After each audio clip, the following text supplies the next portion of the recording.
On va commencer tout de suite, parce que comme ça on aura plus le temps de parler. Parce qu'on est tenu par le temps, il y a une séance dans cette salle ensuite, une séance de Power Rangers 12, à laquelle vous n'êtes pas conviés. En revanche, vous êtes conviés ensuite à passer dans l'espace VR. Grâce à votre petite contre-marque orange, vous pourrez faire une expérience utilisateur, sans laquelle tout ceci serait vain. Non, pas du tout. Tout ceci serait passionnant, quoi qu'il arrive. Je remercie les partenaires. Je regarde nos partenaires. Oui, école de la SRF veut dire partenaire. Je reconnais plein de visages amis dans la salle, donc ça veut dire que vous êtes un peu familier de nos rendez-vous, on va dire, sextannuels, 6 fois par an. Nos partenaires, la région Île-de-France et la SACEM. Non, et quoi? La SACD? Ouais. La SACEM parfois aussi, une fois par an, quand on fait sur la musique. Mais c'est pas du tout le cas. Ce soir, on va parler de VR, de réalité virtuelle, et avec un panel d'experts que je vais vous présenter tout de suite, mais je vais vous faire un rapide mot d'introduction que je vais retrouver avant de vous le faire. Je remercie aussi, le MK2 et Elisha Kermitz pour ce partenariat qui nous permet justement de vous proposer les deux, la discussion et puis le film qui sera Philippe de Pierre Zandrovitch. Voilà. VR et cinéma, VR et réalisateur, on a eu des annonces ces jours-ci, notamment par le biais du Festival de Cannes. Minaritu va présenter un film en VR pour la première fois au festival. Aujourd'hui, Ridley Scott a annoncé qu'il lançait sa structure dédiée à la VR. Ce sont des annonces assez chics qui sont symptomatiques du fait que les liens entre VR et cinéma, les passerelles, sont assez évidentes.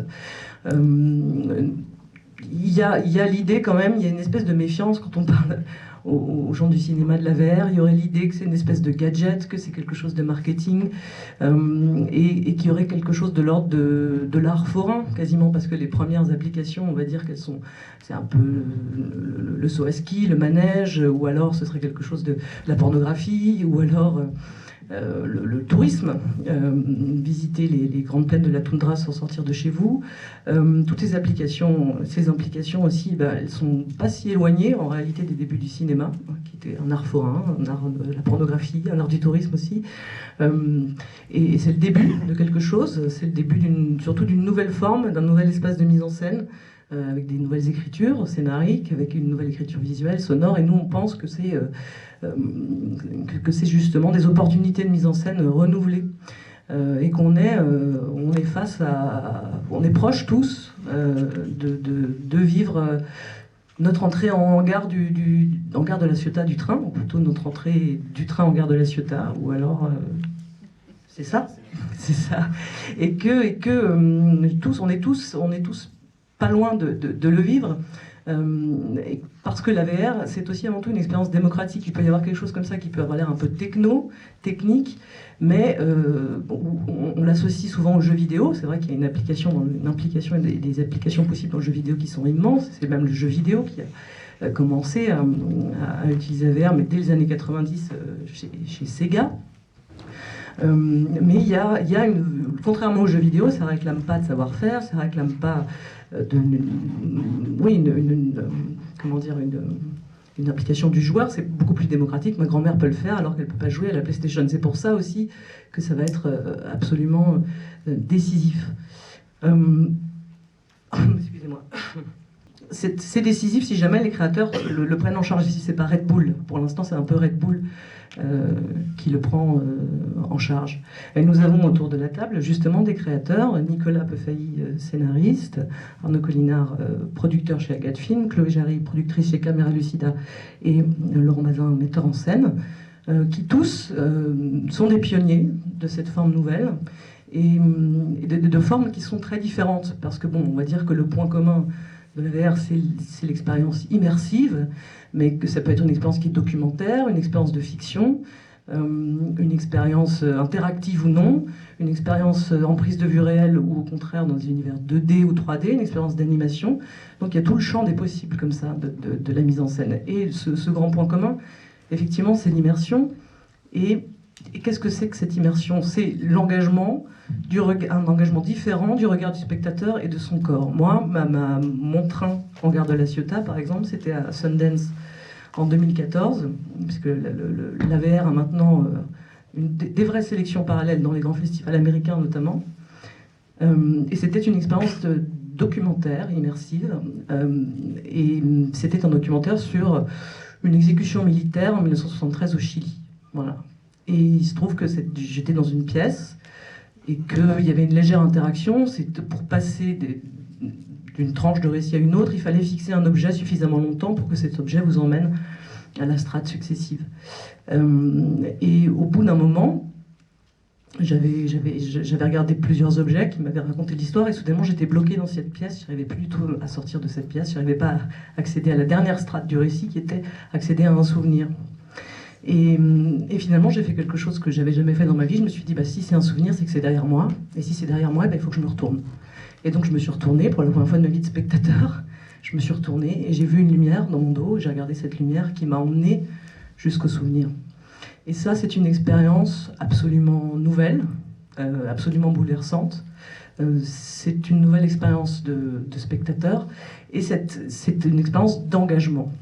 Et là où la VR, il faut la penser, comme un espace de mise en scène et où on peut la penser en lien avec le cinéma, c'est l'endroit où elle nous propose une expérience de spectateur et donc de mise en scène radicalement différente parce qu'elle nous engage.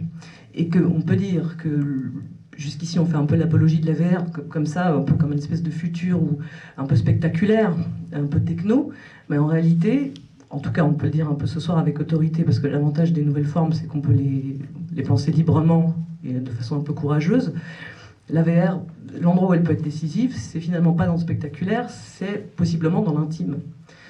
Dans l'intimité qu'elle crée avec un décor, un personnage, et dans cette idée qu'il y aurait là une réduction d'altérité, voilà, un nouveau rapport à l'identification, comment on s'identifie à une situation, et que cette identification procéderait de l'empathie, d'une empathie peut-être plus grande, et que donc la VR serait une arme, pour le coup, une arme de l'intime, le spectacle de l'intime, et donc possiblement aussi une nouvelle éthique du spectateur. Voilà, c'est une pensée, nos amis vous le raconteront sans doute mieux que moi, et peut-être ils me contrediront, mais on écrit en pensant sans cesse au spectateur, sans cesse à son expérience.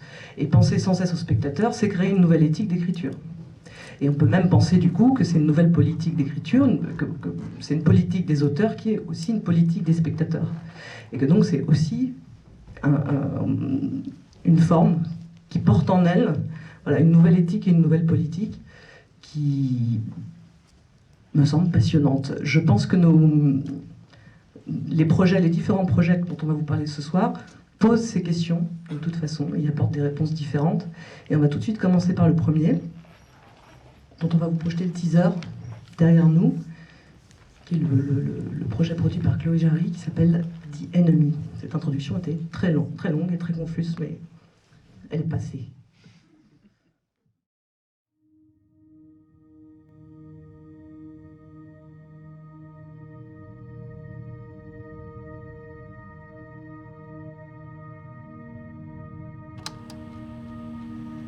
This is cassette 1, track 1, Notes on Blindness.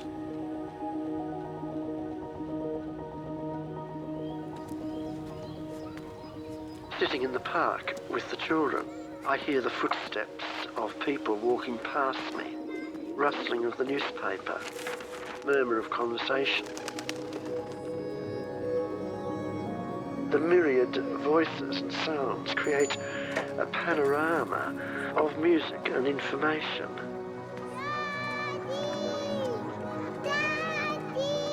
Where there is no activity, there's no sound, and then that part of the world dies.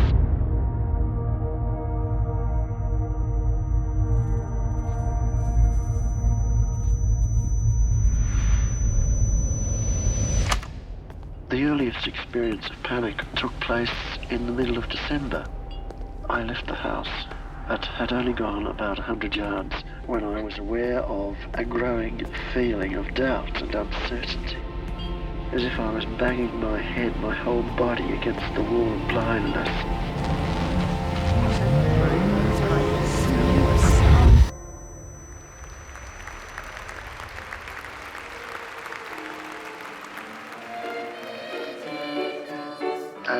goes deeper into blindness.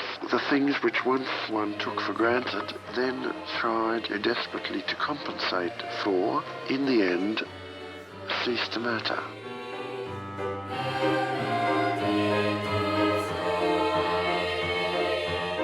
I think I am beginning to understand what it's like to be blind.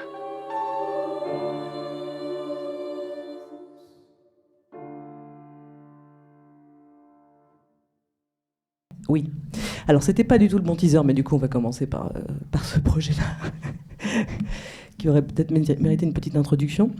C'est Notes on Blindness, c'est le projet donc produit par Arnaud Collinard, qui est un projet, enfin peut-être que tu veux le pitcher, qui accompagne un long métrage documentaire qui est fondé sur les archives sonores d'un homme qui devient progressivement aveugle dans les années 80 et qui a enregistré sa perte de vision, qu'il a chroniqué, qu'il a documenté. Et un long métrage qui a été fait autour de cette question et une expérience en VR et aussi une expérience sur tablette que vous pouvez faire d'ailleurs sur cette question de perdre la vue. Voilà. Et je laisse la parole à Arnaud pour vous raconter un peu. Oui, donc c'est un projet qu'on a débuté en 2014, puisque donc avec Agathe Film Ex Nihilo, on produit des longs métrages, mais aussi des œuvres interactives. Et quand on a débuté ce projet, l'idée était donc, comme l'a dit Céline, de s'appuyer sur les enregistrements de John Hull, qui était donc un professeur de théologie qui est devenu aveugle à l'âge de 40 ans.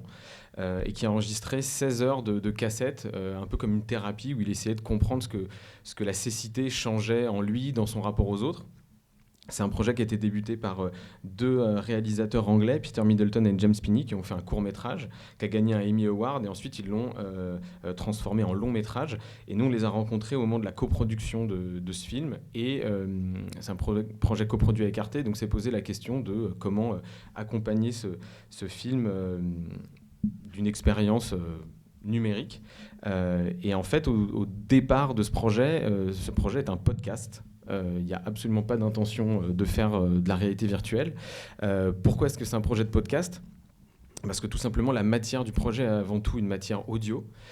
Et donc, on a imaginé, pour ceux qui connaissent, quelque chose comme Serial, le podcast Serial, mais en rajoutant de l'interactivité. Donc, on pouvait se déplacer dans des paysages sonores en utilisant son téléphone.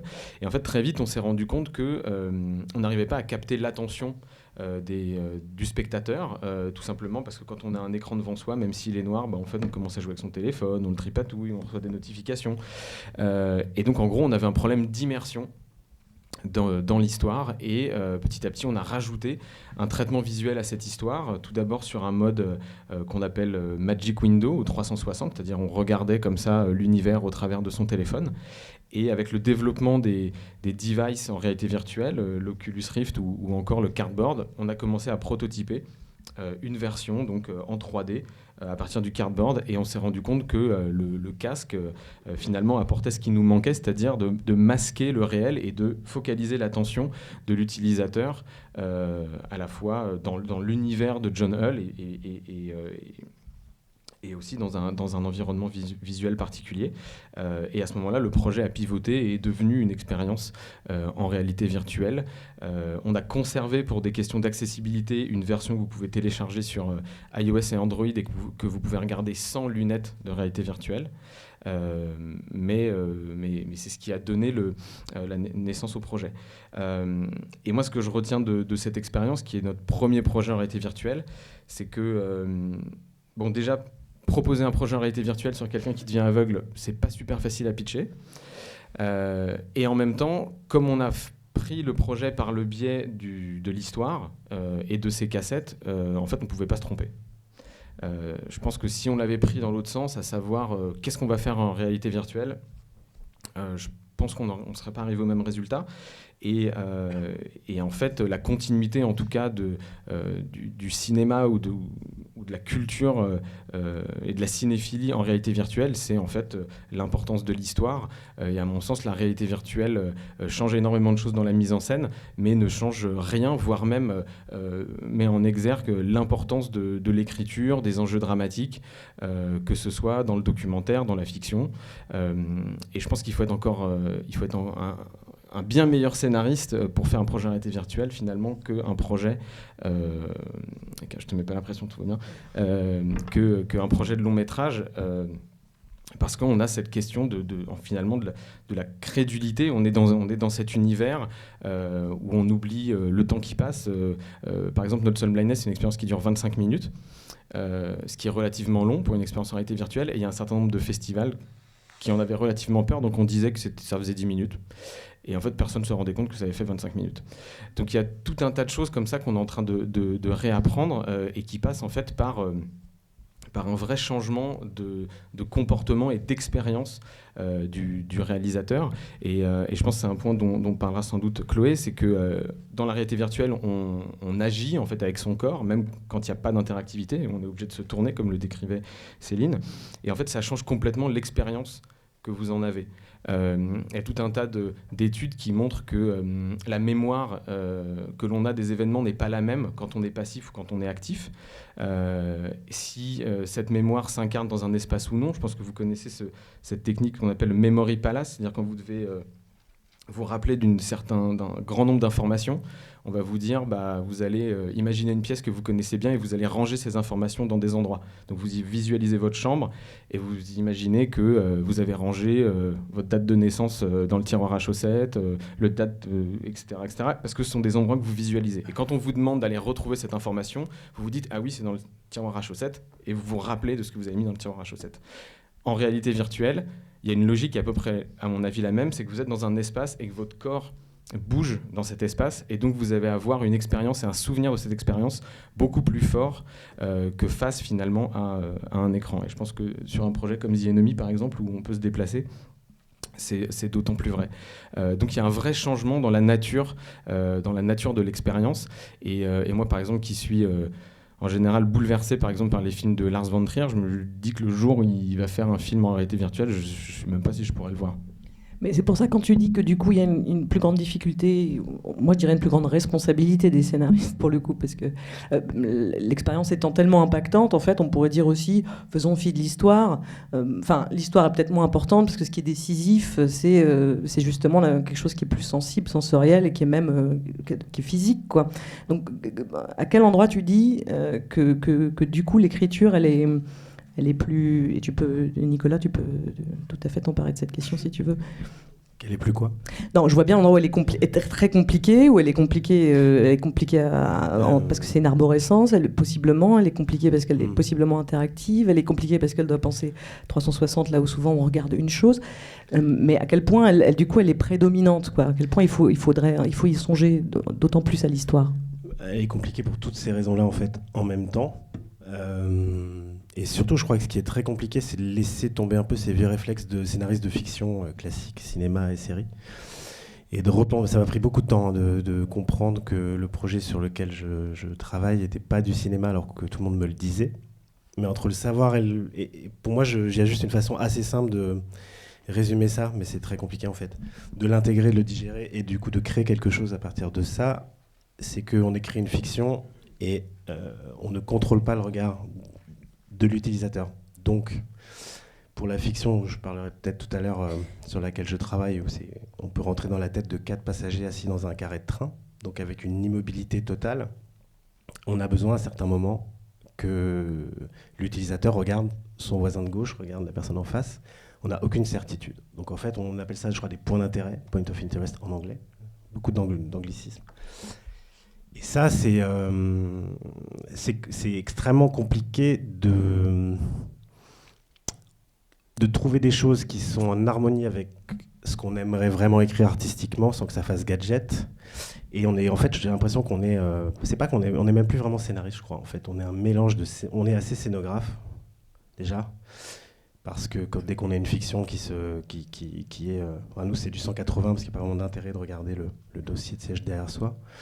Mais si on est sur du 360, il y a une vraie chorégraphie à mettre en place. Il faut penser à plein de détails. Il faut aussi arriver à imaginer que si on rate, ou l'utilisateur rate, parce que c'est un peu de sa faute aussi parfois, donc on ne l'épargne pas, il faut essayer de relancer ses points d'intérêt pour le forcer à regarder exactement l'endroit, parce qu'on a besoin qu'il ait une information à ce moment précis, sans tomber dans l'artificialité. Enfin, en tout cas, moi, j'ai pas. Enfin, de toute façon, on dira tous à peu près la même chose, je pense. C'est très expérimental, donc j'ai du mal encore un peu à théoriser, mais en termes de prise de tête, la migraine revient rien que de vous en parler. Et c'est pas fini, c'est juste une façon de réinventer quelque chose qu'on peut espérer contrôler. Donc il faut faire comme si on allait y arriver, sans être absolument jamais sûr de rien. Donc oui, c'est de la scénographie et c'est l'acceptation du non-contrôle du spectateur, qui d'ailleurs n'est pas vraiment un spectateur. Et juste pour terminer, et de penser l'œuvre pas comme une fiction, mais comme une expérience qui englobe aussi tout ça, notamment la fiction. Toi-même, tu es scénographe. Ouais. Donc, qu'en penses-tu de cette convocation de la scénographie et qu'est-ce que tu peux nous dire sur l'écriture? Enfin, peut-être, on va pitcher ton... Ouais. Il y a les images derrière. Parfait. Donc, Les Falaises de V, c'est une fiction qui est en 2 parties. Donc, pour l'instant, la première partie est montée et finalisée. Vous enfilez le casque. Quand vous êtes spectateur, vous êtes sur un dortoir d'hôpital. Alors, moi, je viens du spectacle vivant, donc c'est un dispositif qu'on distribue à la fois dans le spectacle vivant et dans le circuit, je dirais, de la VR. Et dans le spectacle vivant, c'est très intéressant parce que vous arrivez donc dans un dortoir où il y a une dizaine de lits. On vous donne des surchaussures, un collier pour les yeux, et vous entrez dans cette intrigue. Le principe est simple, il y a dans une société futuriste, futur proche, on propose aux détenus pour des longues peines, il y a un amendement qui vient de tomber qui s'appelle l'amendement réciprocité et qui dit vous avez des longues peines, donnez vos organes et vous aurez des années de remise de peine. Et le personnage principal que vous incarnez va faire ce pacte-là en donnant ses yeux. Donc on va traverser les 24 heures qui précèdent sa décision définitive d'abandonner ses yeux. Alors on va lui donner une espèce d'ersatz électronique de moindre qualité, et il a la visite d'un certain nombre de personnes. Ce qui est intéressant, c'est que le postulat d'écriture, il est suffisamment violent pour qu'on n'ait pas du tout eu envie. Tout le monde a très peur quand on raconte ça, mais il n'y a pas d'hémoglobine. L'horreur survient de façon extrêmement délicate et raréfiée, parce que la simple expérience psychique de ce pacte-là, elle est très violente, et on cherche une écriture qui, tout en feignant le naturalisme, est à la lisière de l'inconscient. C'est-à-dire que j'ai demandé aux acteurs de jouer de façon assez naturelle, on va dire, sur des postulats improbables, mais du coup, ils viennent donner toute leur vie, toute leur âme, donc il n'y a pas du tout d'effet de science-fiction, de trucs Star Wars ou de choses comme ça, et bon, voilà, ça a produit un drôle d'effet. Donc, pour revenir aux questions, justement, qui nous agitent, ce qui m'intéresse, il y a plusieurs choses sur la question de l'écriture. La première, effectivement, nous, on a eu les mêmes reproches, c'est-à-dire on nous a dit « Ouais, mais c'est dommage, on est sur un point de vue fixe. Pourquoi est-ce que vous ne faites pas de l'écriture à 360 ?» Comme si c'était dégradant de ne pas travailler pour l'intégralité du spectre. Alors que là, quand je vous regarde, la relation habituelle, et celle que vous avez aussi, elle est vectorisée, elle est polarisée. C'est-à-dire qu'il y a une zone chaude et dominante et une zone attentionnelle dont vous savez qu'elle est susceptible, quelqu'un est susceptible de gueuler là-bas et puis vous allez tous vous retourner, mais vraisemblablement ça n'adviendra pas. Donc dans notre fiction, on garde cette zone de risque sans être pour autant une zone du spectaculaire. Et ça, c'est une chose qui me paraît importante, c'est-à-dire de dire c'est pas parce qu'on a un outil qui a la virtualité du 360 qu'on est obligé à tout prix de faire une démonstration de circularité. La deuxième chose, c'est aussi de se dire que ce qu'on doit fabriquer, et moi je viens du théâtre et du spectacle vivant, dans le spectacle vivant, il y a très peu de moyens, ou alors ils sont très lourds, de coercition attentionnelle, c'est-à-dire de vous obliger à regarder un acteur. Vous pouvez toujours, vous avez déjà fait cette expérience-là, en tout cas moi elle est plus rare au cinéma, mais on peut regarder dans les cintres, dire tiens ils ont accroché un projecteur là-dessus, il y a un truc qui est suspendu, vraisemblablement ça va tomber. On peut pas vous dire regardez ça et regardez précisément sa main, alors que le cinéma a cet impact-là de dire si tu veux, je veux que tu la regardes dans les yeux, tu vas la regarder dans les yeux. Donc ce qu'on doit faire au théâtre, et ce qu'on fait un peu, et même dans une plus grande mesure, me semble-t-il, en VR, c'est de fabriquer des accidents heureux. C'est pour ça qu'il y a un sentiment de chance et de miracle quand ça se produit, parce qu'on a anticipé, il y a une espèce de zone d'anticipation en se disant on aimerait capter votre désir, mais ça relève presque plus de, je dirais pas de la manipulation, mais de l'hypnose, du charme, du sortilège pour vous accompagner dans la vision, beaucoup plus que dans la coercition. Et donc, c'est vrai que c'est cette écriture-là qu'on doit trouver. C'est-à-dire de se dire comment je vais créer une chance. Nous, dans les falaises, il y a des moments qui sont à dessein flottants. C'est-à-dire qu'on n'espère pas capter le regard du spectateur. Je peux continuer, je reprends. Je veux dire, dans les grandes fictions, dans les grandes catégories narratologiques, donc de conduite du récit, il y a, je reprends Genette, mais je trouvais ça passionnant, il y a la notion de diégèse que vous connaissez vraisemblablement, qui est la conduite du récit, et de l'autre mimèse, qui est tout ce qui relève de la description.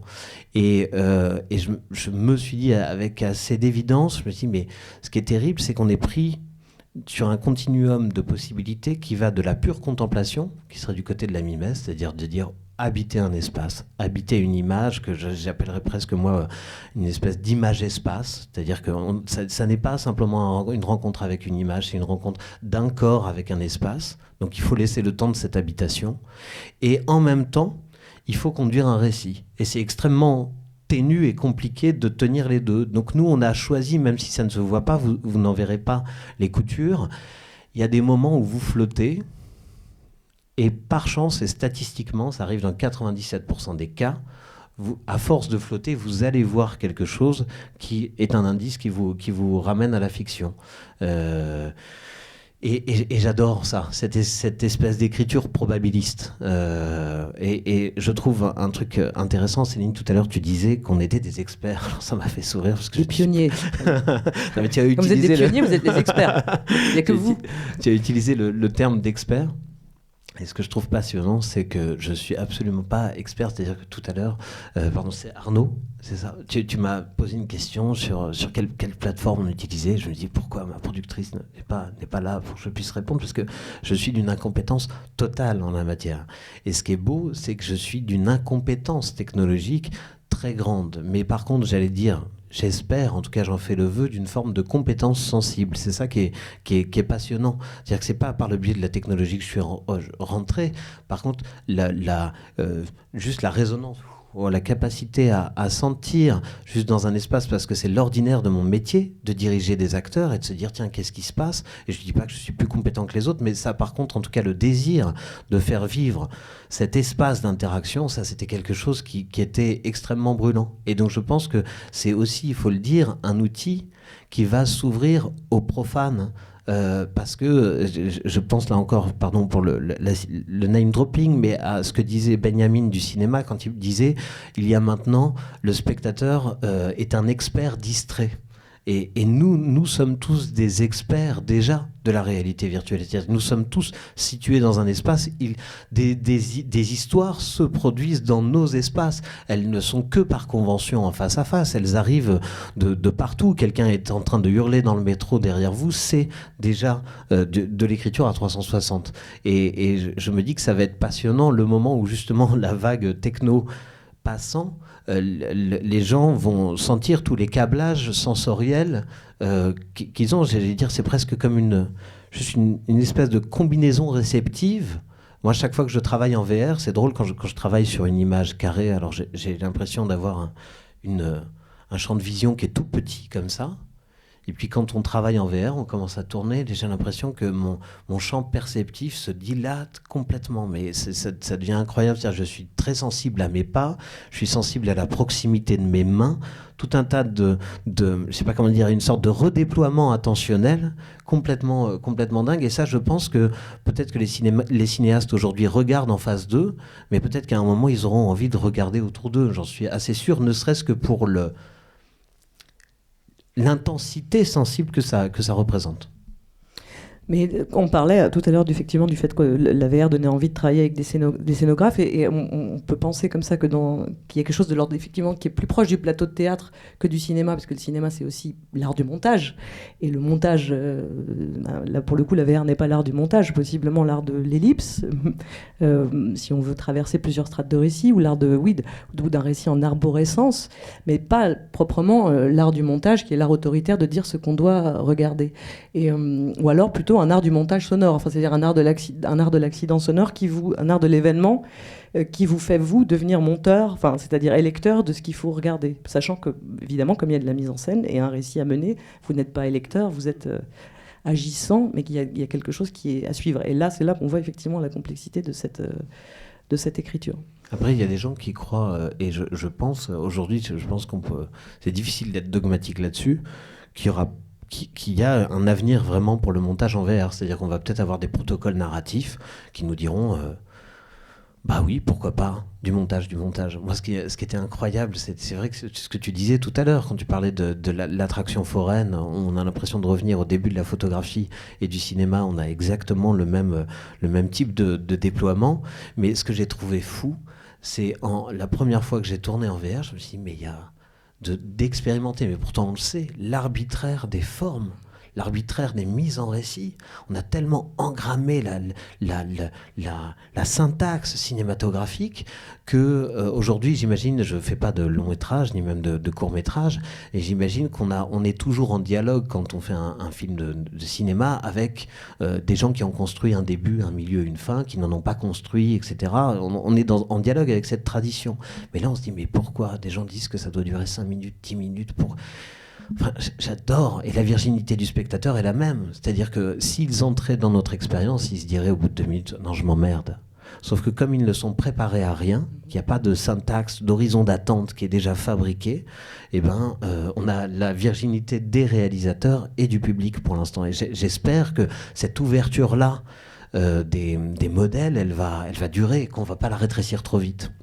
Oui, il y a un effet, on a l'impression de vivre un moment des primitifs, des primitifs d'une nouvelle forme, et avec du coup aussi une espèce j'ai le sentiment d'un appétit pour une forme d'évidence aussi de ce que propose cette forme, par exemple, l'idée d'être dans la tête de quelqu'un, qui pour le coup là est déjà une forme qui s'éprouve très vite, les films qui ont été écrits le plus vite comme ça, mais aussi dans l'innocence, dans la naïveté du possible, de ce que permet l'immersion, c'est des films où on est dans la tête de quelqu'un.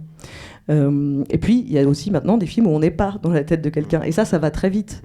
Mais il y a aussi du coup le plaisir d'aller vers une forme d'évidence de l'expérience, et qui fait qu'on se sent effectivement, enfin on vous sent, parce que moi je ne l'ai pas fait, hélas, pas encore. Mais voir, oui, on se sent primitif. J'aimerais bien du coup, on voit le dernier teaser pour qu'on puisse continuer la conversation avec que tout le monde ait le même niveau d'information sur qui est autour de la table. Il doit y avoir deux autres images, mais c'était très difficile de vous montrer. Ça va être un vrai casse-tête de montrer des teasers des fallacies. Il n'y avait pas d'autres images ? Si, voilà. Bon, ça, c'est une scène de nuit. Mais c'est juste pour attester que ça existe, mais ça me... On te croit. Un peu. Voilà. Et une troisième, voilà. Ça, c'est l'expérience de l'utilisateur. Exactement. Ça, c'est vous. Voilà.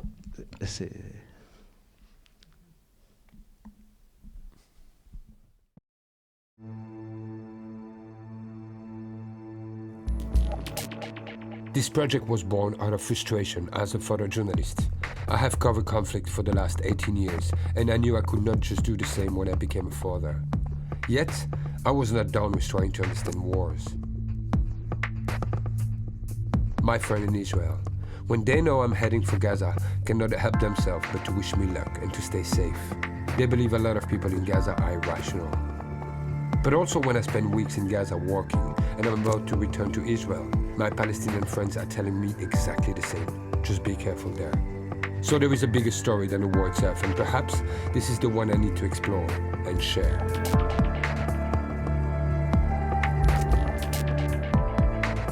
This project is rooted in my experience, covering from one side to the other in many different wars and conflicts. Finding that people's dreams, hopes, and nightmares are often more similar than they are different. Who's your enemy? For the audience to understand and feel that, we will use artificial intelligence and cognitive science, and the latest technologies in virtual and augmented realities. האויב שלי הוא כל אדם או גוף שירצה לפגוע בי, במשפחה שלי, בעם שלי, בנשק, בדרכים אחרות שיכולות לפגוע בנפש.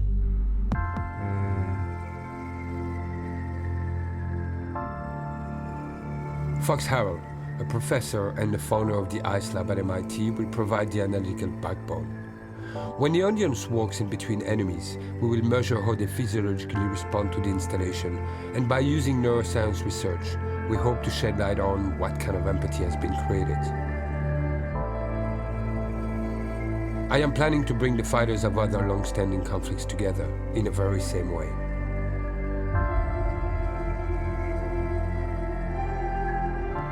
You create an enemy as a kid without having met your enemy, because the society around you has created an enemy in the other. So the question is, could I be you if I was on the other side?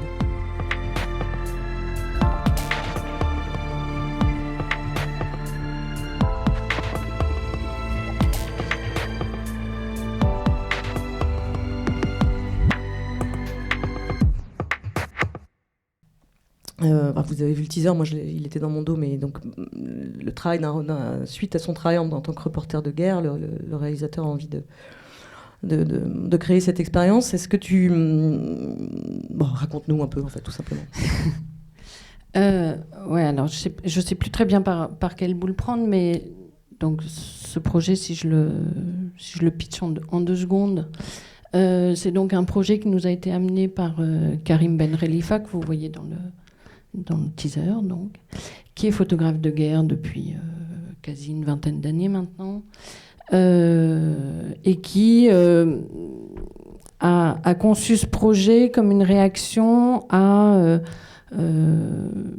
son expérience de photographe et à peut-être une espèce, lui il dit une frustration, je ne sais pas s'il le dirait encore comme ça maintenant, mais en tout cas à être allé un peu au bout de comment son travail de photographe a finalement pas réussi à changer l'image que les gens ont de la guerre. Et pour lui, c'était vraiment très important, c'est-à-dire qu'il a pris des risques pendant 15 ans, il a vu des gens autour de lui partir, tout ça pour juste se dire... En fait, il faut que les gens comprennent, il faut que ça s'arrête, il faut que la guerre... voilà, c'est un travail de militance, de se dire, quand les gens vont voir ce que c'est vraiment la guerre, et aussi les gens, évidemment, qui la vivent au quotidien, avec un travail qu'il fait depuis le début sur des conflits de très longue durée, où les gens, en plus... naissent là-dedans, s'engagent finalement dans la guerre parce qu'ils n'ont pas le choix, tout simplement, parce qu'ils vivent dans des zones où on ne te dit pas tu veux y aller ou tu ne veux pas y aller, tu fais ton service militaire ou pas. Non, c'est juste tu y vas parce que la vie, elle est comme ça, quoi. Et donc, lui, son travail de photographe, il servait pour lui à ce que, à la fois, nous, vous... enfin, tout le monde se rend compte qu'il fallait que ça cesse. Et il s'est bien rendu compte que non, ça marche pas. C'est-à-dire qu'on a beau regarder des photos dans les magazines, aussi belles ou aussi touchantes qu'elles soient, finalement, on tourne la page et puis après on a une pub pour Chanel et c'est pareil, quoi. Et donc, quand Karim a découvert la VR il y a 4 ans maintenant, on a commencé à peu près, peut-être quelques mois avant Not So Blindness, mais 2013, il s'est dit, voilà, j'ai peut-être mon train qui arrive dans la gare de la Ciotat, mais en tout cas, j'ai peut-être un médium où les gens, ils vont être immergés là-dedans et ça va tellement les impressionner, et ils vont avoir cet effet waouh dont on a parlé pendant plein de temps. Et en tout cas, du coup, on va réussir à toucher autre chose chez eux que juste cette fameuse page qu'on tourne et qu'on oublie. Donc, une fois qu'on a dit ça, on n'a rien dit. C'est-à-dire que moi, je reçois une page A4 avec un concept de projet. On ne savait pas très bien comment on allait le faire. On ne savait pas du tout même si c'était faisable. Et en tout cas, on part d'une situation qui est des zones de conflit, où on peut aller tourner dans des conditions qui ne sont pas ultra simples, mais voilà, il y en a eu déjà plein, des films sur les guerres, donc c'est faisable. Et finalement, la volonté de Karim, c'était de nous dire, en fait, ce que je voudrais, c'est que les gens, ils soient pas dans la guerre, parce que ça, il est hors de question qu'on recrée une fausse guerre, ou qu'on les mette dans une espèce de jeu vidéo où ils vont avoir l'impression que c'est la guerre, ils vont avoir peur 5 minutes, puis ils vont sortir du casque et finalement ils vont aller boire un café et tout va bien.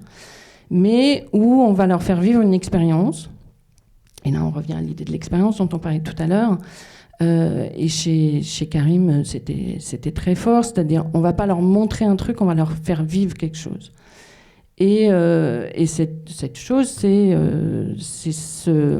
cette rencontre avec des combattants qui, comme vous l'avez vu, sont des personnes réelles qui ont été filmées dans différentes zones du globe. Et on va trouver une technique, une technologie qui va faire que ces personnes-là, on va vraiment avoir l'impression de les rencontrer. Et qui dit rencontrer, c'est pas seulement de les voir, c'est pas seulement qu'ils soient en face de vous, c'est qu'ils aient une taille, un volume, qu'ils aient un body language, c'est-à-dire qu'ils bougent en face de vous, à côté de vous, peut-être même derrière vous, enfin partout autour de vous, et que cette façon de bouger soit vraiment la leur. Et que du coup, vous ayez vraiment le sentiment, en sortant de cette expérience, d'avoir rencontré ces personnes-là. Donc ça, c'était le concept au départ. Voilà, 3 ans et demi de production, ça sort dans un mois. Donc on vous invite à venir le voir, à venir l'expérimenter. Pour arriver jusque-là, c'est un peu ce que vous disiez tout à l'heure, c'est-à-dire qu'on a évidemment utilisé de la scénographie, parce qu'en fait, ce qu'on fait nous, c'est qu'on part du réel, mais on reconstruit tout, c'est-à-dire que ce que vous vivez, là, ce dans quoi on vous met, c'est pas de la fiction, ça n'est que du réel, mais c'est entièrement en 3D. Donc ça, c'était déjà une gageure de se dire, voilà, vous allez être face à des gens en 3D, vous allez vraiment avoir l'impression de les rencontrer. C'est pas un truc si évident. Alors, pour qu'on arrive à se convaincre nous-mêmes, et Karim d'abord, qu'on n'était pas dans n'importe quoi, on s'est dit le seul moyen, c'est qu'on arrive à le tester. Et donc, en fait, on a écrit ce projet en permanence, et depuis février 2015, donc ça fait 2 longues années, où on l'a montré à des gens, à des étapes différentes. Donc aujourd'hui, je crois qu'on est à 1300 personnes sont passées dans l'expérience à une étape différente. Hein. Pas tout le monde a vu de l'entièreté, mais quand même, il y a beaucoup de gens ont en tout cas expérimenté une partie du projet. Et on a utilisé évidemment tous les retours, toutes les sensations que les gens ont bien voulu nous partager. Et puis ce qui est super, c'est que quand les gens sortent de The Enemy, ils n'ont qu'une envie, c'est d'en parler. Donc du coup, on est à la sortie quand ils enlèvent le casque et on écoute et on discute avec eux. Et ça demande beaucoup de temps, d'énergie, d'argent aussi, hein, soyons clairs. Mais ça a été une écriture qui, même si le concept final, il est quasiment à une ligne près ce qu'il avait écrit sur la page A4 de départ, a été entièrement conçu avec les retours des spectateurs, des visiteurs, je ne sais pas comment le dire, enfin des rencontreurs. Voilà. Et c'est la particularité de The Enemy, c'est que c'est une expérience collective, parce qu'on peut penser aussi que la VR, du coup, on est un peu tout seul dans son casque avec l'environnement virtuel, mais c'est une expérience collective. Alors oui, c'est une expérience collective. Alors, pendant plein de temps, ça a été une expérience solitaire pour des questions aussi de technologie, c'est-à-dire nous on voulait que ça soit une expérience collective et aussi pour des questions de distribution, parce qu'on pourra en parler après, mais distribuer, diffuser de la VR, ça reste quelque chose qui est pas si simple.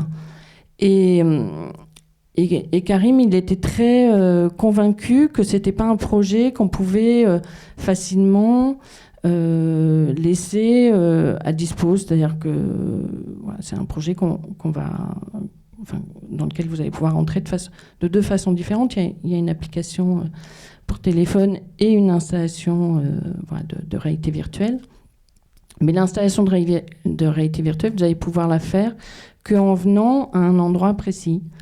Et ça, c'est un choix. C'est pas quelque chose qui nous a été imposé. C'est même quelque chose sur lequel on s'est pas mal battu, parce que un certain nombre de gens, et même parmi nos partenaires, nous ont dit « Mais vous êtes sûrs ?» Mais oui, on est sûr. On voulait que les gens le vivent en effet à plusieurs pour qu'ils puissent échanger sur l'expérience en sortant. Et on voulait que, pour que ça soit une expérience finalement exploitable, il fallait qu'il y ait un certain nombre de gens qui puissent passer en même temps. Et donc, depuis 1 an à peu près, aujourd'hui, on a testé du multi-utilisateur. Alors ça change plein de choses, et ça a été une nouvelle étape de test, évidemment, parce que tout d'un coup, d'une expérience très intime, où on est dans un espace dans lequel on pouvait marcher déjà, parce que ça a été dès le départ cette volonté d'avoir vraiment tout le corps engagé, et que dans cette rencontre avec ces combattants, ça soit pas une manette ou un eye gazing qui vous rapproche de l'un ou de l'autre, mais vraiment vos pieds, et que quand c'est vos pieds qui marchent, c'est votre cerveau qui a décidé que vos pieds allaient marcher. Et donc ce geste de faire, qui est très naturel, de se rapprocher de quelqu'un avec ses pieds, il engage tellement de choses que, sans rire, il y a plein de gens qui ne le font pas. En fait, on a des gens qui sont dans cette expérience et qui vont mettre 3, 4 minutes, 5 minutes, c'est assez long, 5 minutes quand vous êtes dans un casque, à ne pas vouloir se rapprocher d'un ou l'autre des combattants.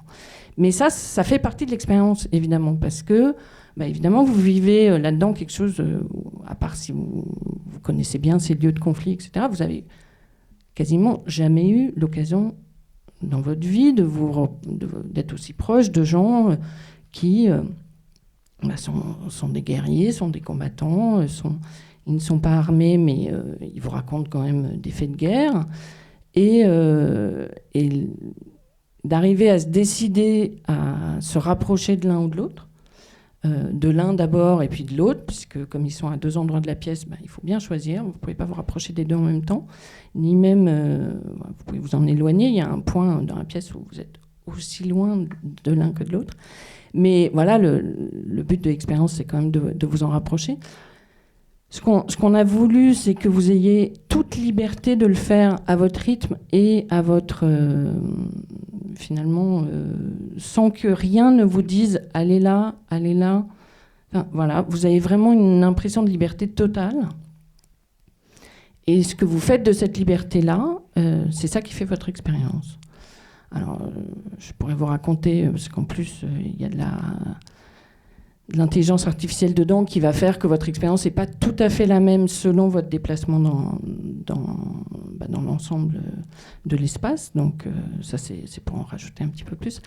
Mais voilà, venez le vivre et puis vous verrez. Il n'y a que deux combattants à chaque fois en même temps que toi dans la pièce, et ils sont chacun d'un des camps opposés. C'est ça ? Voilà, exactement. Oui, c'était peut-être pas très clair, mais en effet, l'expérience est sur 3 conflits du monde, Israël-Palestine, le Congo et le Salvador. Donc avec 3 types de conflits très différents, un conflit qui est plus lié à des territoires, un conflit plus économique lié aux ressources, et puis ce conflit des maras qui sont quand même C'est des individus assez impressionnants, avec des tatouages partout, enfin voilà, mais où on est plus sur du conflit de rue, quoi, de territoire aussi, mais vraiment dans... C'est-à-dire que là, on est d'un côté ou de l'autre de la rue et l'ennemi, il est en face. Hein.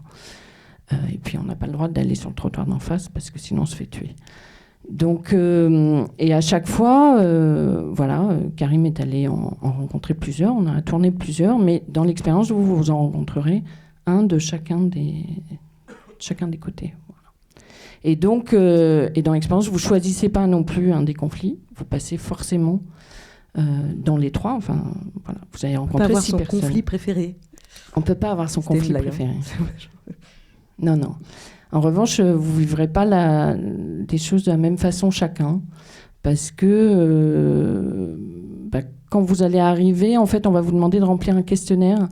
Et si vous avez un rapport plus précis, enfin, ou en tout cas plus, je sais pas, si vous avez de la famille qui habite dans un des pays, si vous avez vécu vous-même dans un de ces pays, si vous avez des attaches, quelles qu'elles soient, avec l'un de ces conflits, ça sera le dernier qui vous sera présenté, parce que c'est celui avec lequel vous allez être évidemment le plus émotivement engagé. Et donc, du coup, pour accepter le mieux possible ce face-à-face, on va vous faire passer d'abord dans les autres conflits. Voilà. Et la pièce, elle est grande comment pour avoir une idée de la latitude de déplacement ? Alors, la pièce finale, là, dans la version qu'on lance là, elle fait 300 mètres carrés. Ouais, c'est grand. Et, ouais, c'est grand. C'est grand, mais parce que vous êtes 20 dedans. Et 20 avec déjà un casque sur les yeux, ce qui est quand même pas très pratique. Et puis un casque sur les oreilles en plus, donc vous n'entendez pas non plus les autres autour de vous. Et un sac à dos PC dans le dos qui fait que vous avez un volume un peu plus gros que d'habitude. Et on ne peut pas rentrer les uns dans les autres ? Non, parce que vous voyez. Voilà. Pour justement que ça ne soit pas non plus un jeu de se rentrer dedans.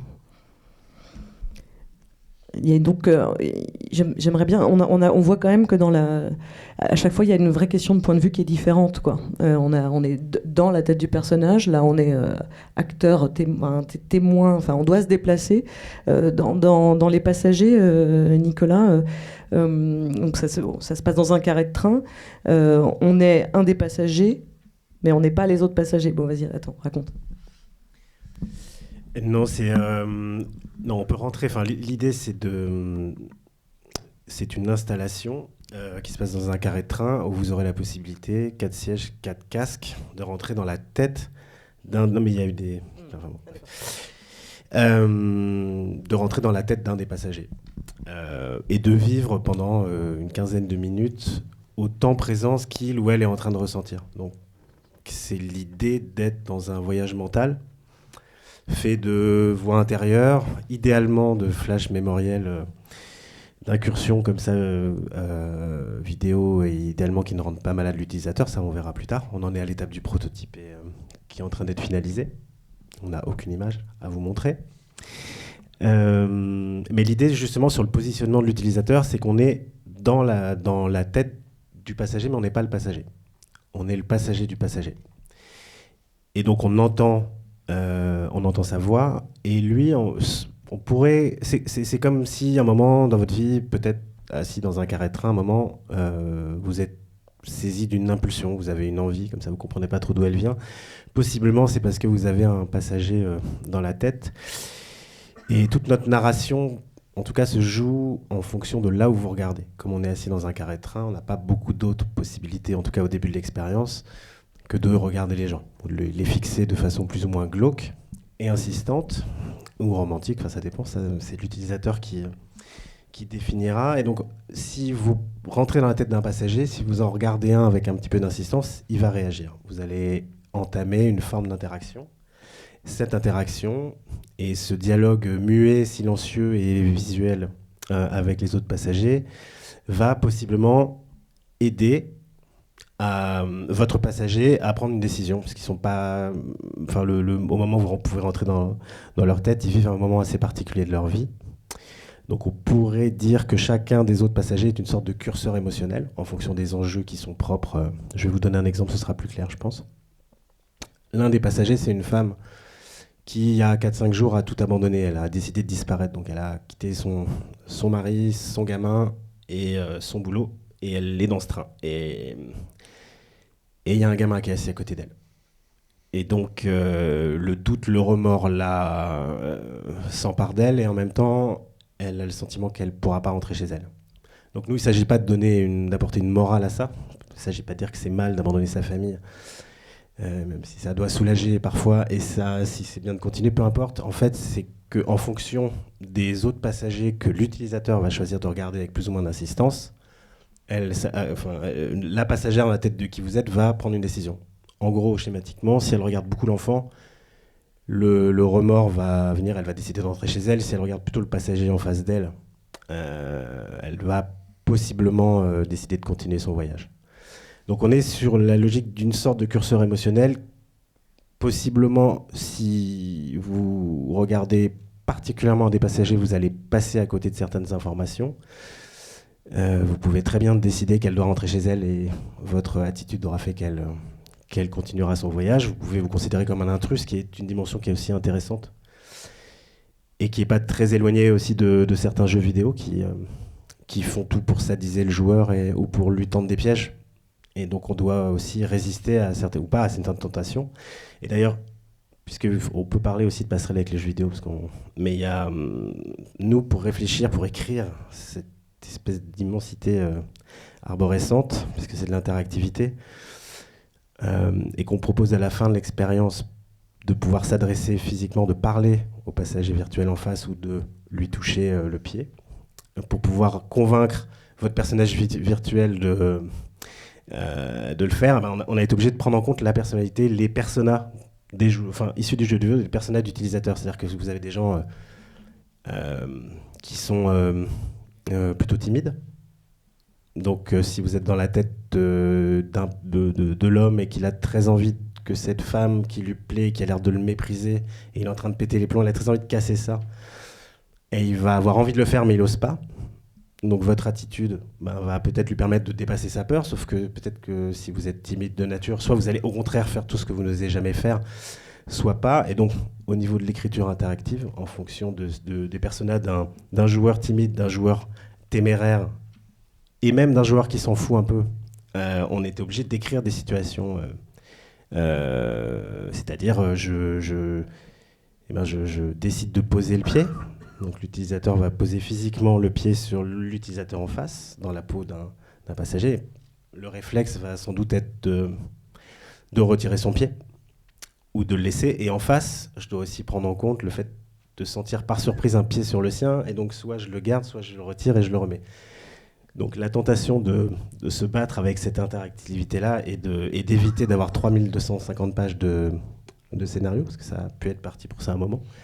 Donc on est obligé constamment, c'est un jeu qui est assez vertigineux et qui raccorde à l'expérience, c'est-à-dire qu'on écrit des personnages, on doit leur être fidèle, on doit se mettre dans leur tête, mais en même temps, l'expérience, c'est pour ça que c'est vraiment le terme le plus à la fois vague et adapté, et d'écrire en fonction de l'utilisateur, d'essayer d'imaginer sans en avoir jamais aucune preuve, puisque on a tous démarré des choses ça continue d'ailleurs sans être certain que tout va marcher, mais prendre en compte l'utilisateur.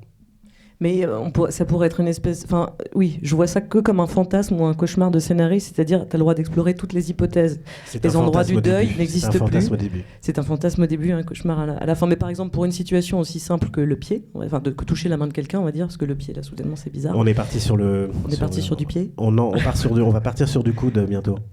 Et alors, le coude, c'est combien... Voilà, un geste aussi simple que ça, les ramifications, l'arborescence, il y a combien... Il y a 10 typologies de situations qui suivent. Il y en a pas mal, on a un peu raccourci aussi. On en est vraiment au prototype, donc il y a des choses qu'on imagine, il y a des choses qu'on teste, et on n'a pas pu faire tout, évidemment. Déjà voir si techniquement c'est possible, et puis après on se lâchera ou pas. Mais juste un élément, puisque tu parles du pied. En fait, on essaye de travailler s'il est possible de convaincre un utilisateur de faire quelque chose qu'il ne verra pas à l'image, puisqu'on ne voit pas on ne peut pas voir ses jambes, on ne peut pas voir les jambes en face, donc c'est vraiment sûr. Essayer de le convaincre à l'audio d'entamer cette interaction-là. Et les protos, ça sert vraiment à ça sert à tester tout, et enfin le maximum de choses possibles. Là, on travaille sur d'autres versions qui seraient assez intéressantes, où l'homme et la femme qui pour l'instant sont assis face à face seraient assis côte à côte et forcés pour soulager le personnage masculin de sa crise de confiance en lui et de sa crise de masculinité, parce qu'il est en train de péter les plombs, tout en... C'est un homme qui s'imaginait absolument moderne, et en fait, la raison pour laquelle cette femme, qui, elle, est en train de disparaître, l'ignore, il l'interprète mal, il pense que c'est de sa faute, et il pète les plombs. C'est de façon drôle, idéalement. On teste un truc qui se fait assez peu, parce que l'une des positions, je rappelle qu'on est donc assis, on ne peut pas vraiment bouger, on est assis dans un carré-train, vous serez assis quand vous ferez l'expérience dans 5 ans, dans un fauteuil de train, et des choses qui ne sont pas très agréables, c'est de juste tourner la tête. On le fait pas trop, on le fait brièvement. Par contre, si lui, il a envie de régler son problème, il va devoir tourner la tête vraiment. C'est un geste très proactif, c'est pas pareil que de chercher le regard de quelqu'un qui est assis en face. Donc, idéalement, le stress de l'utilisateur et du personnage deviennent un peu le même. Il n'est pas que la douleur à la nuque, il y a aussi la connaissance que je suis en train de faire quelque chose, que j'indispose peut-être cette femme, mais qu'à un moment, si je la regarde avec un peu plus d'empathie, je vais me rendre compte qu'il y a quelque chose qui ne va pas, qu'elle est peut-être un peu triste, donc je vais peut-être arrêter d'être un con. Mais si je la regarde pas bien, je ne vais pas m'en rendre compte. Alors c'est de l'insulte intérieure, mais voilà. Et donc c'est comment on joue constamment, et c'est ça qui n'est pas simple. Moi j'ai mis beaucoup de temps à intégrer tout ça, où j'étais trop sur les personnages et pas assez sur l'utilisateur, et surtout pas assez sur la façon de les mixer. Et là, c'est aussi des discussions qu'on a eues avec des gens qui viennent du jeu vidéo. Et donc, en fait, on devient le perso aussi, vraiment. Ouais, il faut presque essayer d'inventer l'utilisateur, une personne réelle. Voilà. D'où les migraines. Ben, on constate qu'à la fois, il y a une espèce de sentiment de grande liberté. En même temps, on sent des contraintes techniques dans tous les sens. Et on peut aussi un peu parler de mise en scène, notamment pour l'instant il n'y a pas vraiment de protocole, il n'y a pas vraiment une caméra qui est dédiée à ça, on bricole, on met des raids ensemble avec des rigs, etc. C'est ça, chacun invente un petit peu sa méthode, je me trompe?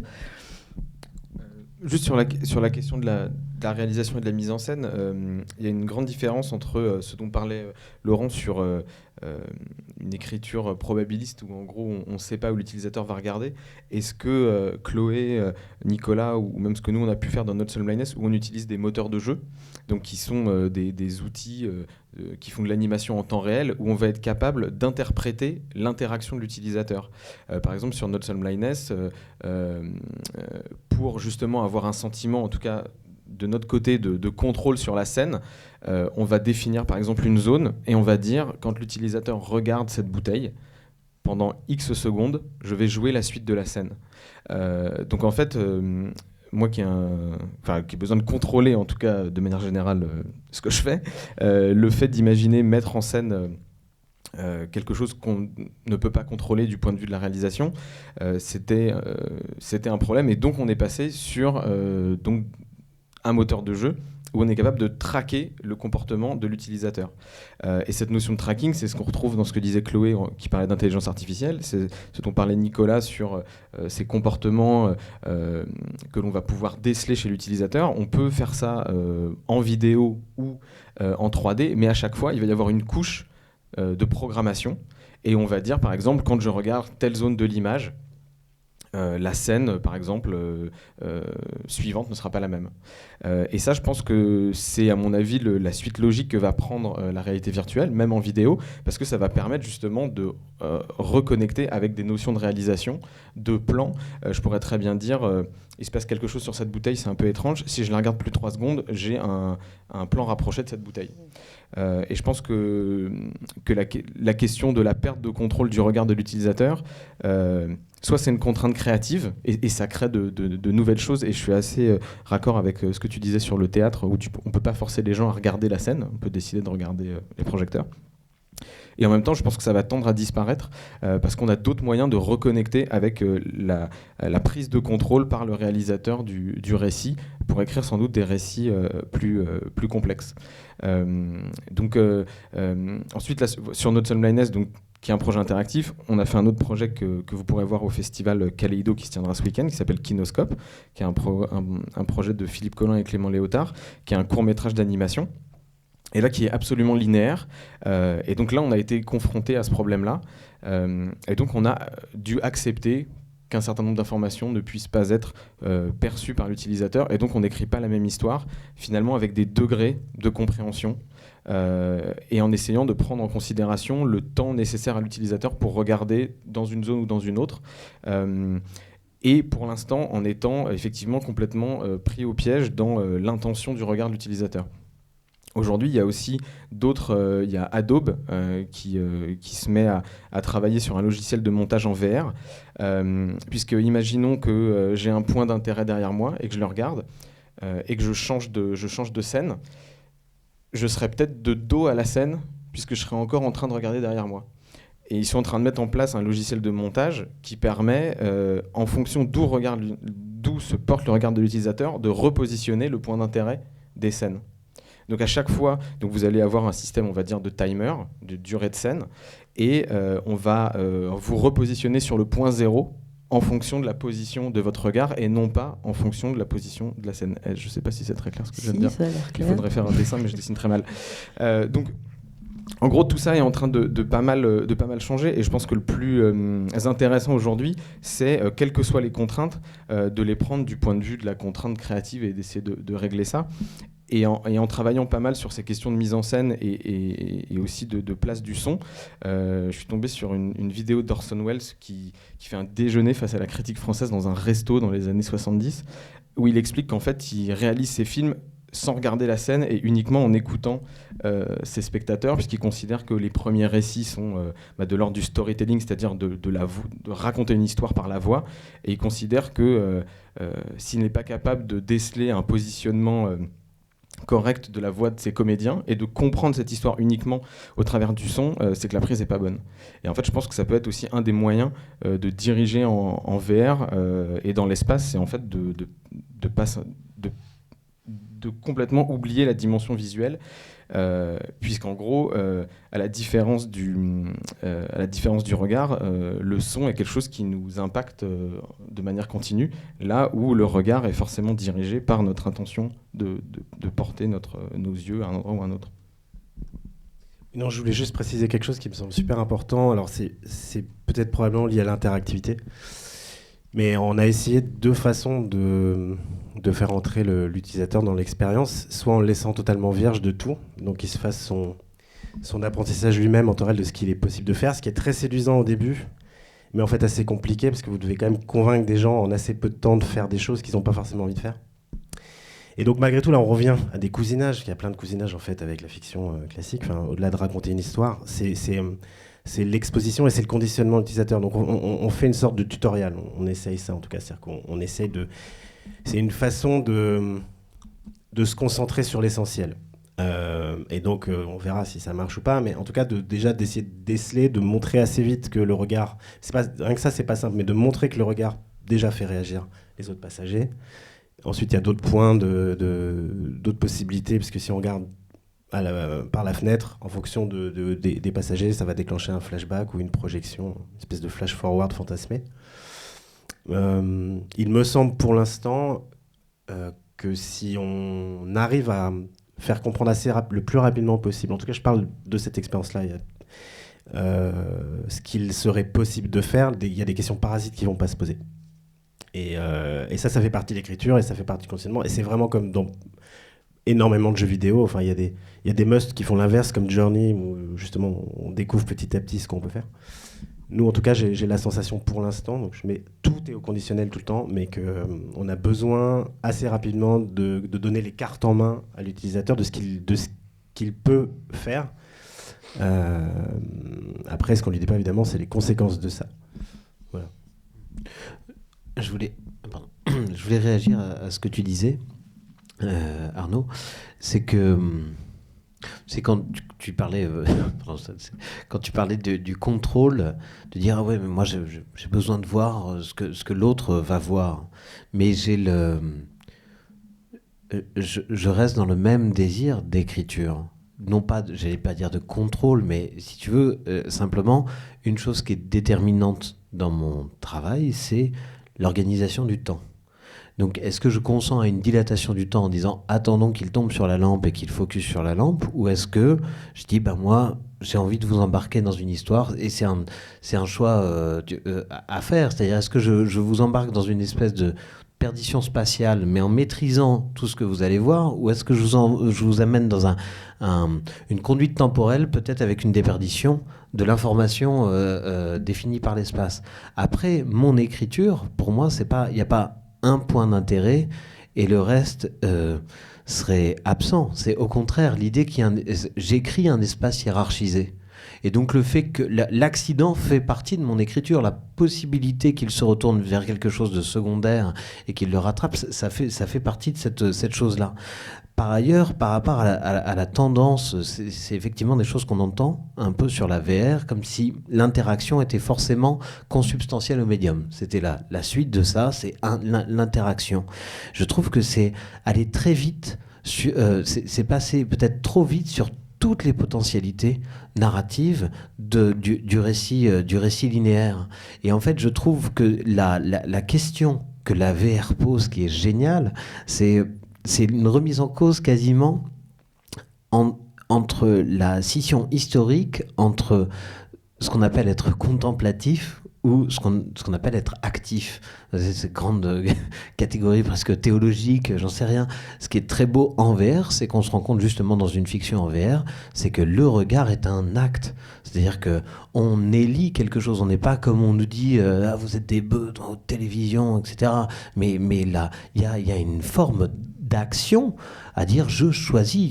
Tu parlais de responsabilité tout à l'heure de l'écriture, mais il y a aussi une responsabilité du spectateur. Il se trouve qu'à un moment, il y a une des comédiennes qui a un décolleté qui penche un peu, et les prisonniers, on a présenté le film, c'était incroyable ce truc-là. On a été contacté par une prison à Toulon, alors que vous voyez l'histoire en plus, qui nous dit on veut que vous veniez à la prison pour montrer le film. Et donc, on amène le film, on était sidérés en disant vous voyez le pitch, enfin c'est un peu compliqué, c'est un peu hardcore et tout. Et les gars sont venus et tout le monde m'a dit quand même la fille. Enfin, c'était un truc. Je ne veux pas faire des caricatures sur la libido en prison, mais d'un coup, j'avais jamais eu des réactions comme ça. C'était leur regard, il disait quelque chose de putain, il y a une femme. Moi, j'avais l'impression d'avoir neutralisé une certaine forme de sensualité, mais bon, voilà. Et cette probabilité-là fait aussi partie d'une certaine façon de mon écriture. Mais en tout cas, voilà, je revenais sur cette question-là parce que souvent, quand on est metteur en scène, je parle particulièrement au théâtre, il y a des moments où notre travail repose quasiment juste sur une espèce de passivité ou de ce qu'on appelle en psychanalyse l'attention flottante. C'est-à-dire que vous regardez, vous laissez faire et vous essayez juste de vous laisser travailler par la chose jusqu'à ce que quelque chose de signifiant, de puissant vous étreigne et vous dites ça, c'est ça. Et souvent je me dis mais quelle honte, il y a les acteurs donc qui agissent et il y a un espèce de regard comme ça inerte qui serait le mien. Comment qualifier ce regard?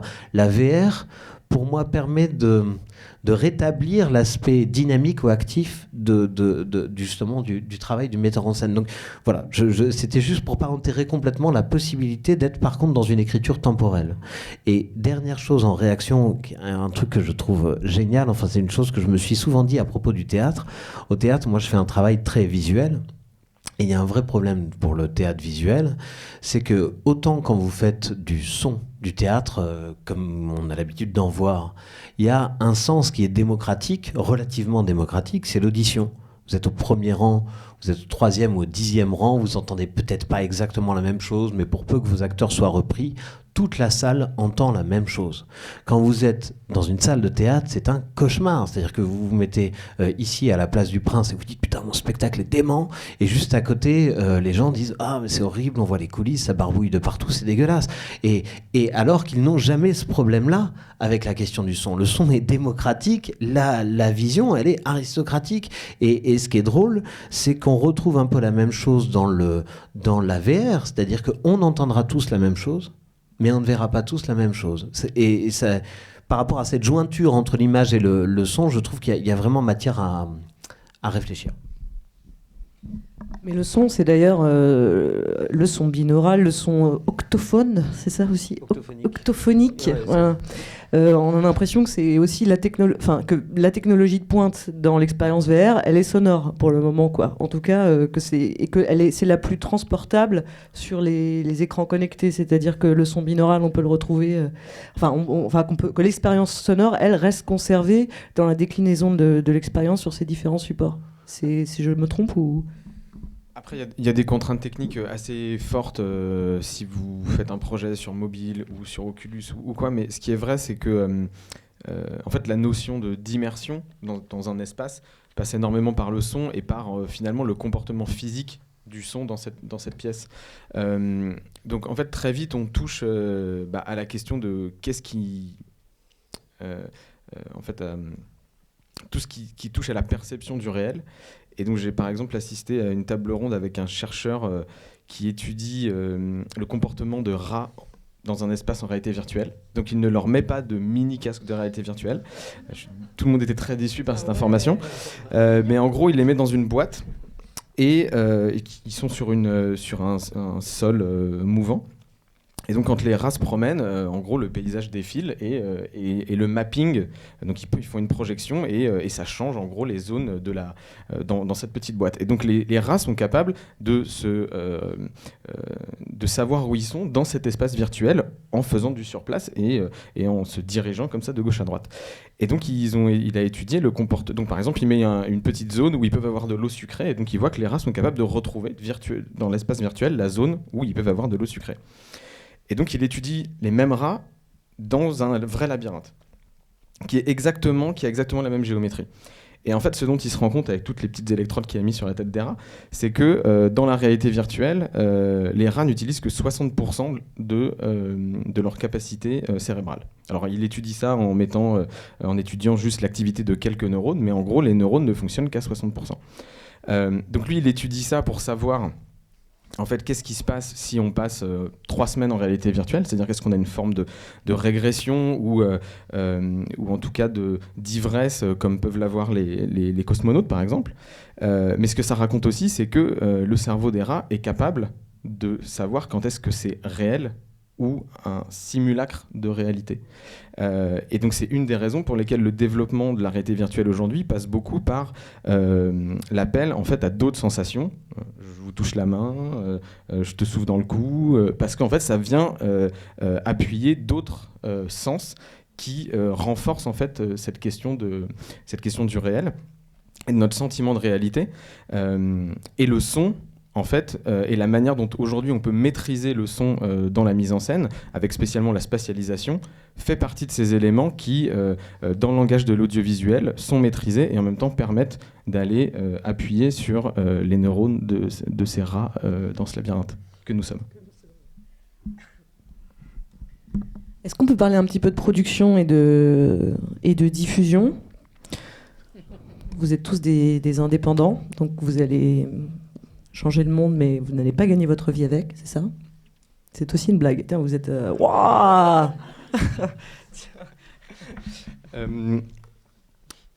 Alors, donc sur ce... Par où commencer ? Donc la chance qu'on a en France, c'est le soutien à la création, que ce soit le théâtre, le cinéma, les arts plastiques et ce qu'on appelle les nouveaux médias. Et en tout cas, avec Chloé, si aujourd'hui on peut produire des projets en réalité virtuelle, c'est parce qu'on a bénéficié d'aide du CNC, dédiée aux nouvelles technologies et aux nouveaux médias, où justement peuvent se rencontrer des gens qui viennent du jeu vidéo, des gens qui viennent du théâtre et des gens qui viennent de l'audiovisuel. Par ailleurs, on a aussi heureusement la présence d'Arte et de France Télévisions qui, en tout cas sur ce point, font vraiment leur mission de service public, c'est-à-dire investissent dans des formes nouvelles sans trop savoir ce que ça va donner, puisque nous-mêmes, on ne sait pas trop. Là où, si on compare par exemple avec la situation aux États-Unis, tous les projets qui sortent des studios, alors d'un studio, en tout cas des producteurs américains aujourd'hui, et qui sont des œuvres ou du contenu, sont en fait des prototypes pour une technologie. Le meilleur exemple de ça, c'est Allumette, qui est un court-métrage en animation, qui est quelque chose de très réussi. Mais en fait, c'est pour vous vendre la technologie qui est utilisée pour fabriquer ce court-métrage. Et aujourd'hui, je pense qu'avec les Canadiens, sans doute, on doit être les seuls à avoir un système d'aide qui permet en fait de faire de la création pour de la création. Parce que je pense que personne, par exemple, n'aurait financé Nuts on Blindness pour vendre un casque en réalité virtuelle. Alors qu'aujourd'hui, ça a été une des expériences les plus téléchargées, toutes plateformes confondues en VR, qu'on a le soutien d'Oculus aussi dans la distribution, mais c'est parce qu'au départ, il y a une intention artistique et un soutien à la création que l'on a en France. Ce qui est bien la preuve qu'ils ont tort de ne pas soutenir des projets comme Nuts on Blindness. Ça marche en fait. Ouais, après, nous, la problématique, elle est que maintenant qu'on va bientôt sortir de cette phase d'exploration ou d'expérimentation, il va falloir qu'on trouve un relais à la production. Donc c'est particulièrement intéressant, par exemple, de voir arriver MK2 sur ce secteur qui, en fait, va quand même structurer une forme de distribution, et donc on l'espère aussi de marché. Et sur un projet comme Nuts on Blindness, donc il y a un projet interactif, mais sur lequel on a fait quelques exports en fait en vidéo, on a pu le vendre à des plateformes de diffusion, et en fait ça nous a rapporté autant d'exploitation, de revenus de vente qu'un téléfilm. Et donc tout d'un coup, dans le périmètre des œuvres numériques, sur lesquelles en général tout est gratuit et on a très peu d'exploitation, avec la réalité virtuelle qui se rapproche du modèle du jeu vidéo au travers des applications et du modèle du cinéma au travers de l'accès à la VOD, en fait on se rattache enfin dans la création numérique à des modèles économiques. Et là, on commence à se dire que on peut avoir un engrenage qui démarre, et donc avoir plus d'investissement et en fait avoir des œuvres plus ambitieuses. Parce qu'aujourd'hui, si on n'a pas Arte et le CNC, c'était jusqu'à présent très compliqué de financer une œuvre. Donc en gros, on arrivait sur des budgets autour de 500 000 euros, ce qui est déjà pas mal. Mais aujourd'hui, on commence à pouvoir financer des projets à hauteur d'1 million, 1,2 million, avec des coproductions internationales et des financements de sociétés comme Oculus ou Google ou HTC, qui en fait ont finalement compris que pour vendre des casques de réalité virtuelle, il fallait avoir quelque chose à regarder dedans. Ce qui est quand même ce qui leur a pris un certain temps. Donc, oui, allez. Je voulais savoir si vous engagiez des pourparlers avec le fonds de médias du CNC pour éventuellement distribuer, qu'il y ait des aides publiques à la distribution de la VR, qui n'est pas efficace. Alors, je crois que nous avons des représentants du fonds Nouveaux Médias du CNC. La police du CNC est là, elle va vous remarquer tout de suite. Donc, Pauline Augrin. Même si vous êtes nos meilleurs promoteurs, évidemment, puisque chacun à votre manière, vous avez participé à tout ce qu'on fait au CNC en la matière. Mais oui, c'est une vraie question clé, c'est-à-dire qu'aujourd'hui, on est tous assez conscients qu'on est relativement bons sur tout ce qui concerne les aides à la création. Et puis c'est vrai que depuis l'émergence de la réalité virtuelle, en gros fin 2014, on s'est engagé avec beaucoup d'évidence en fait dans ces projets de création-là, sans avoir besoin de créer un fonds d'aide spécifique. On a déjà plusieurs dispositifs de soutien à la création numérique, que ce soit pour des projets plutôt audiovisuels ou qui ont cette filiation avec le cinéma, ou pour des projets de jeux vidéo aussi, évidemment, et également pour des projets qui sont plus dans le champ des arts numériques ou du spectacle vivant. Donc la réalité virtuelle traverse tous ces univers-là, et c'est ce qui nous passionne au quotidien. C'est pour ça qu'on est aussi impliqués, c'est de voir à quel point la VR est ce point de rencontre entre tous ces univers créatifs que tous, à votre manière, vous représentez. Après, effectivement, la prochaine étape, le prochain chapitre, c'est mieux soutenir la phase de distribution. C'est pas un sujet qui est très nouveau, c'est un sujet qui concerne la réalité virtuelle, mais qui concerne aussi le jeu vidéo, par exemple. De la même manière, sur le jeu vidéo, oui, on soutient bien la phase de création. Par contre, on ne soutient pas directement les éditeurs, on ne soutient pas les studios dans leur phase de commercialisation des projets, ce qui est aussi une faiblesse. Je pense qu'on mérite en France d'avoir des éditeurs ou des distributeurs qui soient plus puissants et qui sont capables de défendre des catalogues avec des projets réellement indépendants, en fait.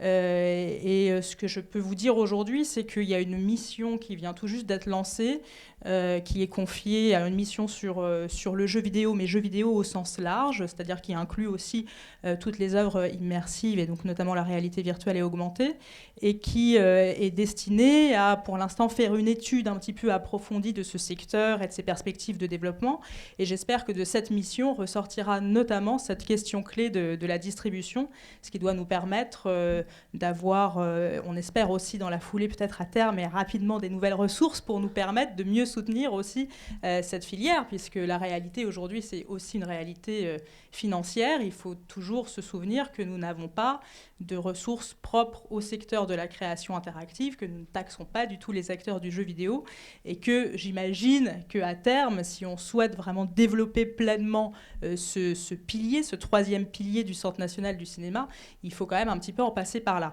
Mais donc pour vous rassurer, nous en sommes pleinement conscients et nous y travaillons dans un délai qui n'est pas défini, bien sûr. Si vous avez d'autres questions, n'hésitez pas, parce qu'il nous reste une quinzaine de minutes avant de fuir cette salle. Une fois que ça sera distribué de manière industrielle, comment est-ce qu'on va, je ne sais pas trop comment expliquer ça, mais favoriser ces expériences individuelles de VR alors qu'on sera 50 dans une salle? Ça va se passer comment en fait? Alors aujourd'hui, il y a... Au départ, une partie de la distribution des œuvres se fait sur le modèle de la VOD ou des applications.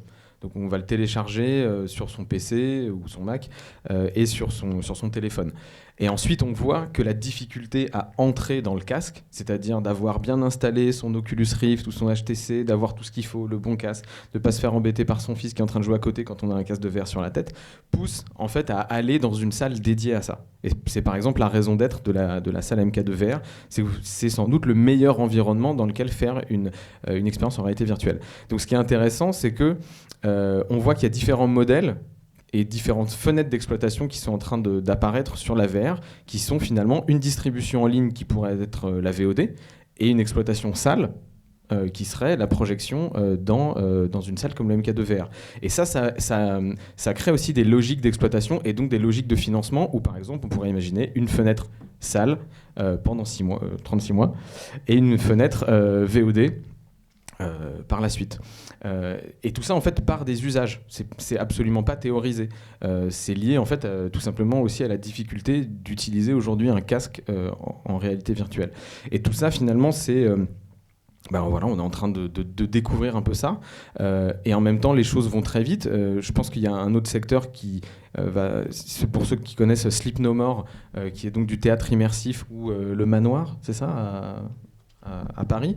Il y a toute une partie de ces expériences immersives qui sont aussi très très proches du spectacle vivant, mais qui font appel à des casques de réalité virtuelle ou de la projection, où on va sans doute devoir faire appel à des gens venant du théâtre, à des gens venant de l'audiovisuel, et donc à des financements venant de l'audiovisuel, mais aussi venant du théâtre, et ceux-là, on les connaît pas trop. Donc en fait, il faut espérer en fait que on va... Ou du jeu vidéo. Hein. Ou même du jeu vidéo. Et en gros, on peut qualifier tout ce secteur d'immersive entertainment, ou de médias immersifs, et il va falloir réinventer des modes d'exploitation, mais aussi des modes de financement, sans forcément attendre d'avoir un marché qui justifie ces investissements. Et en fait, en France et au Canada, par exemple, on a cette chance-là. Et il faut espérer que ça continue, parce qu'en fait, ce que l'on voit, c'est que l'exception culturelle française s'incarne aussi très bien dans des œuvres numériques et pas nécessairement dans le cinéma. Et qu'en fait, on a un vrai discours à créer dans cette continuité entre la littérature, le cinéma et finalement la réalité virtuelle. C'est combien ça coûte en fait? Parce que vous avez évoqué le chiffre de 500 000 et de 1,2 million. Mais comme il y a des devis à peu près moyens pour des courts-métrages et des longs-métrages, combien ça coûte et quelle est la durée moyenne d'une expérience de réalité virtuelle? Alors sur la durée moyenne, ça dépend beaucoup de si c'est linéaire ou interactif. Oui, je pense qu'aujourd'hui, on peut parler de formats qui sont en train de se mettre à... C'est pas une règle, hein, vous allez trouver tout. Mais globalement, sur un film linéaire, il y a des formats qui se mettent en place autour de 10 minutes, qui vont très certainement s'étendre plus long dans les mois à venir. Parce qu'il y a eu un moment aussi où on s'est dit, est-ce que les gens vont supporter ça? Est-ce que ça fait pas mal aux yeux? Est-ce que ça fait pas mal à la tête? Enfin, tout ça. On se rend compte que finalement, les gens, ils supportent bien. Donc les créateurs vont aller vers des choses plus longues, donc plus chères. Voilà, donc tout ça va ensemble, les budgets vont monter. Ça, c'est pour ce que j'appellerais la captation 360 ou le film linéaire 360, qui là aussi peut monter. Enfin, moi, je connais des films linéaires 360 qui ont coûté 1 million et qui durent 8 minutes. Donc voilà, tout est possible. Je pense qu'il y en a qui peuvent coûter 25 000 euros. Enfin, c'est comme dans le cinéma, tout est possible. Après, si vous commencez à être dans de l'animation, dans de la 3D, dans de l'interactif, bah là, c'est beaucoup plus cher et long ou pas long. Voilà. Mais les budgets peuvent grimper vite. Après, il y a un principe de réalité qui est... En gros, aujourd'hui, c'est difficile de lever plus de 450 000 euros pour faire un projet. C'est l'enveloppe maximum aujourd'hui. Si on prend des partenaires français, c'est souvent dans ces enveloppes-là. Et en fait, ce qui nous permet d'aller au-dessus, c'est si on embarque Oculus ou Google ou HTC ou éventuellement quelques partenaires privés, des fondations américaines. Mais pour l'instant, j'ai pas vu beaucoup de... Alors après, il y a la coproduction internationale avec le crédit d'impôt anglais, le tax shelter belge, de la copro avec le Luxembourg. Donc en fait, on se rapproche de modèles qui sont assez courants dans le cinéma. Et puis après, j'imagine qu'il y aura des fondations qui vont aussi décider d'investir, par exemple, sur l'œuvre d'Iñárritu et qui ne vont pas mettre 300 000 euros. Il n'y a pas de Sofica ? Alors, c'est une bonne question. Les Sofica, je pense qu'elles vont rentrer, à mon avis, assez vite. Elles auront peut-être un peu de mal sur des œuvres interactives. Mais je pense que les Sofica, qui ont quand même aujourd'hui du mal à rentrer dans leurs investissements, quand elles vont voir combien se vendent un court-métrage en VR de 8 minutes, elles vont mettre des tickets, pas forcément à la hauteur de ceux du cinéma, mais à mon avis des 25, 50, peut-être des 100 000 euros. Et en fait, dans le plan de financement d'un projet, ça peut quand même tout changer. Mais ouais, effectivement, il y a une vraie discussion à avoir avec les Sofica. Qui nous Skype, d'ailleurs, peut-être là, actuellement. Est-ce qu'il y a encore des questions ? Mademoiselle ? Donc, simplement pour revenir, au niveau du plan de financement, vous êtes donc actuellement quasiment que sur des financements publics, donc les nouvelles écritures, le Fonds Nouveaux Médias et éventuellement des appels à projets comme l'INA ou la Ville de Paris, mais c'est quasiment exclusivement public. Sur les financements français, oui. Ouais. Mais moi, je pense, voilà, on travaille pas forcément sur les mêmes projets, mais je pense que la coproduction est quasi indispensable aujourd'hui en VR. C'est-à-dire que il y aura des projets franco-français, mais même de toute façon, on ne réfléchit pas en VR à une distribution franco-française. On est forcément sur une distribution monde. Donc accompagner le projet, c'est vrai qu'aujourd'hui, on a quand même assez peu de contenu en VR. Donc on n'est pas non plus... voilà, un projet qui est sélectionné en festival, surtout si vous êtes à Tribeca, Sundance, est très facilement visible. Alors c'est pas tous les projets évidemment, mais on a la chance d'avoir travaillé sur des projets comme ça. Et du coup, ça donne une visibilité. Mais au fur et à mesure où il y aura de plus en plus de projets, ils vont pas tous être à Tribeca et à Sundance. Si vous n'avez pas de relais dans les différents pays pour les accompagner, tout simplement en termes de distribution, en termes de marketing, en termes de tout ça, je pense que, nous, en tout cas, on travaille beaucoup autour de la coproduction. Et on tourne plutôt en anglais, alors ? Parce que le sous-titrage en VR, c'est quoi ? Les teasers étaient quand même assez en anglais, ouais. Oui. C'est ça. Les amis, est-ce que vous avez encore une petite question à poser ? Sinon, on va sans doute en rester là. Le passe-temps me dit qu'il est temps. On est bon ? Vous avez quelque chose à ajouter, un regret, un aphorisme, une pensée du jour ? Rien pour nos murs, nos walls Facebook. Merci beaucoup. Merci. Et merci à vous d'avoir été nombreux alors qu'il faisait beau.